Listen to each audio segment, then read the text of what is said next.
con chỉ đi sửa lạnh con cuồngแต่ធ្លាប់បានឃើញមនុស្សពួកខ្លះចូលចិត្តអង្គុយជួបជុំគ្នានិយាយដើមអ្នកដទៃបានអង្គុយជជែកគ្នាពេលណាគឺច្រើនតែយករឿងរបស់អ្នកនេះអ្នកនោះមកនន្ទានិយាយពីគេក្នុងរឿងផ្សេងផ្សេងសេចក្តីនៃពាក្យនិយាយសិតសឹងតែធ្វើឲ្យគេខូចខាតនៅគេឈ្មោះទាំងអស់ចូលចិត្តធ្វើខ្លួនជាអ្នកចេះដឹងរឿងរ៉ាវដូចជាច្បាស់ដោយខ្លួនឯងអញ្ចឹងទាំងដែលខ្លួនឯងនឹងដឹងពិតខ្លះមិនពិតខ្លះប៉ុន្តែដល់ពេលនិយាយក៏ស្រួលមាត់និយាយឲ្យរអិលដោយលៀបខ្លាញ់កូនឯងមនុស្សដែលនិយាយច្រើនប្រព្រឹត្តទៅបានឡើយដែលថាពាក្យនិយាយទាំងអស់សុទ្ធតែជាពាក្យពិតនោះដោយពាក្យចាស់ពោលថានិយាយច្រើនខុសច្រើន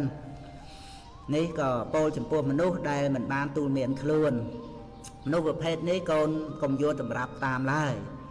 កូនគិតមើលបើមានអ្នកអតីណាយករឿងរបស់កូនឬក៏របស់ម៉ែឪបងប្អូនរបស់កូនទៅនិន្ទាទៅនិយាយក្នុងផ្លូវមិនល្អនោះកូនក៏មុខតែមិនពេញចិត្តដូចគ្នាដែរការនិយាយដល់អ្នកដទៃកូនត្រូវប្រយ័ត្នឲ្យណាស់សូម្បីតែរឿងពិតទាំងដែលជារឿងល្អទៀតផងនោះរឿងល្អរបស់គេការកូននិយាយត្រូវមើលអ្នកស្ដាប់ផងក្រែងគេមិនសប្បាយចិត្តនឹងកូនព្រោះហេតុតែកូនសរសើរអ្នកដទៃបើជារឿងដែលមិនពិតឬជារឿងដែលគិតគ្នាខ្នន់ដៅយកដោយខ្លួនឯងនាំឲ្យមានបាបព្រោះមាត់ខាតពេលឥតប្រយោជន៍កូនគួរតែយកពេលមកគិតរឿងរបស់កូនវិញទៅជាការប្រសើរបើកូនគ្មានរឿងអ្វីត្រូវគិតច្រើនទេកូនសម្រាកទៅឬក៏ត្រូវយកសៀវភៅមកអានមកមើលទៅត្រូវបើកវិទ្យុស្ដាប់ពធទៅ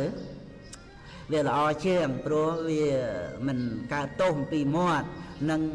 មិនជាបាបតាមផ្លូវវាចា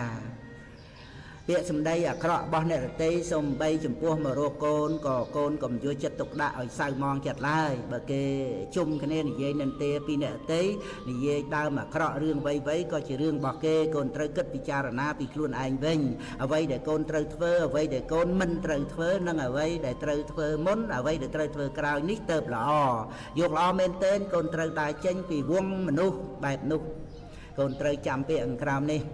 គ្រោះភ័យចូលមករកខ្លួនតាមផ្លូវមាត់ឯភ័យវិបត្តិចេញទៅរស់អ្នករតីក៏ចេញពីមាត់យើងនឹងដែរអ្នកដែលចូលចិត្តនិយាយរឿងអាក្រក់ពីគេគឺជាមោខៈបរោះមនុស្សអត់គុណធម៌ក្នុងខ្លួនមិនផុតពីអួតខ្លួនឯងបង្អាប់អ្នករតីនិងចូលចិត្តនិយាយឥតបានការដោយប៉ោតអត់ទឹក